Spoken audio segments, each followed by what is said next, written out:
Assalamualaikum warahmatullahi wabarakatuh. Salam sejahtera buat sahabat-sahabat semua dimanapun berada. Semoga sehat dan sukses selalu ya.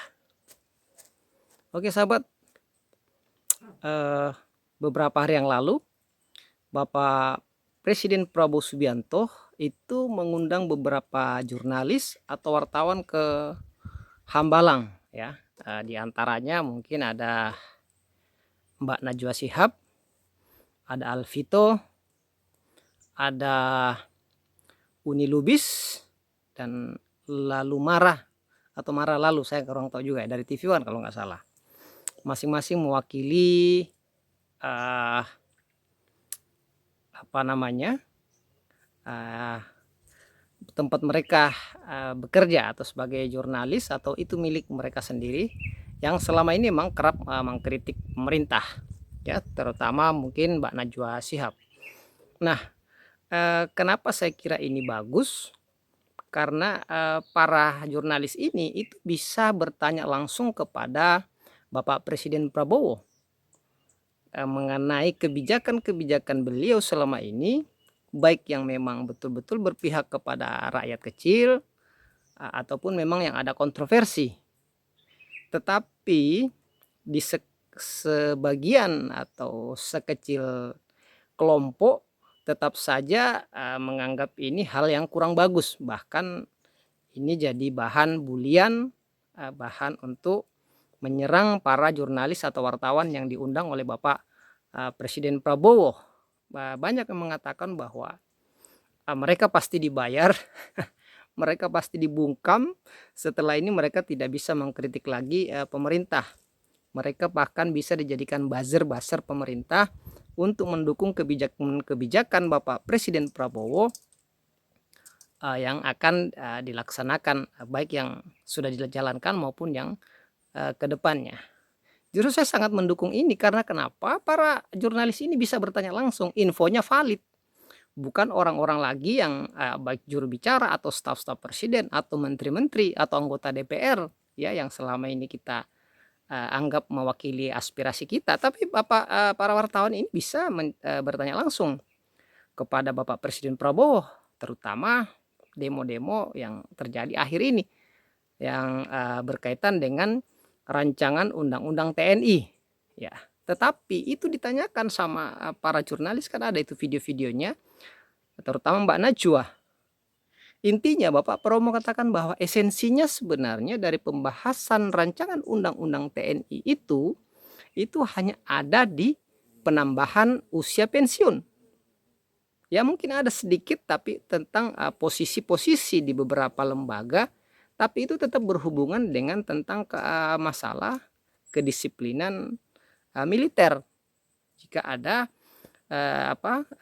orang-orang militer yang bermasalah, dan itu lembaga tentang penanganan teroris, tentang kedaulatan laut, itu kan memang berhubungan juga dengan keamanan bangsa dan negara ini. Jadi itu yang sebenarnya dibahas ya, tentang rancangan undang-undang TNI Polri undang-undang Polri ke depannya. Pak Prabowo bahkan mengatakan nanti kita akan bagikan semacam bahan-bahannya itu sebelum itu diputuskan. Jadi sebenarnya itu sangat harusnya kita dukung, tapi banyak yang malah menyerang para jurnalis pada wartawan. Ini sebenarnya kesempatan yang sangat baik mendengarkan langsung dari Bapak Presiden Prabowo tentang kebijakan-kebijakannya yang dianggap kontroversi, yang dianggap tidak berpihak kepada rakyat kecil. Kemudian nanti mereka bisa membuat video sendiri, membuat konten sendiri kepada wartawan-wartawan yang sudah bertemu Pak Prabowo. Bagaimana sebenarnya yang dikatakan Pak Prabowo? Apakah itu memang sesuai dengan isu-isu yang dimainkan di publik selama ini, sehingga hanya untuk menyerang pemerintahan yang sedang berjalan ini? Nah, itu tugasnya sekarang para jurnalis atau wartawan yang sudah bertemu dengan Bapak Prabowo untuk silakan sampaikan apa yang saudara atau teman-teman dari jurnalis yang Anda dapatkan dari Bapak Presiden Prabowo selama kurang lebih 4 jam itu berdiskusi. Dan Pak Prabowo pun mengatakan bahwa beliau tidak anti kritik, itu dinamika, itu biasa ya. Cuman kalau ada fakta-fakta yang memang juga bagus dari pemerintah ya harus diakui. Kritikan saya kira pemerintah sangat menerima kritikan. Bapak Presiden Prabowo sangat berjiwa patriotik, berjiwa nasionalis yang sangat kuat. Jadi kritikan-kritikan itu pasti beliau akan terima.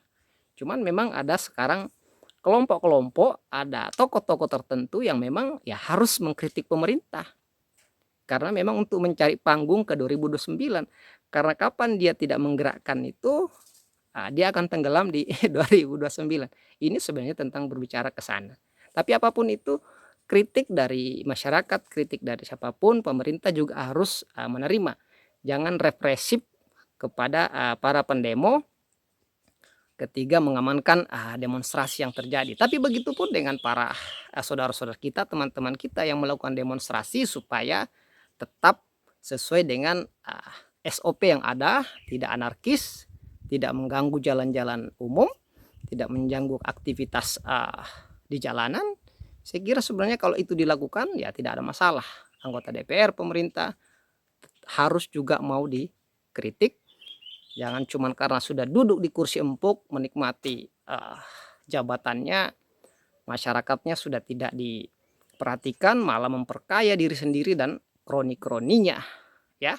Jadi saya kira itu sangat bagus yang dilakukan oleh Bapak Prabowo Subianto dan kita harus tetap mendukung apapun yang kebijakan yang beliau yang berpihak kepada rakyat, kita harus dukung, dan jika tidak ya kita harus kritik.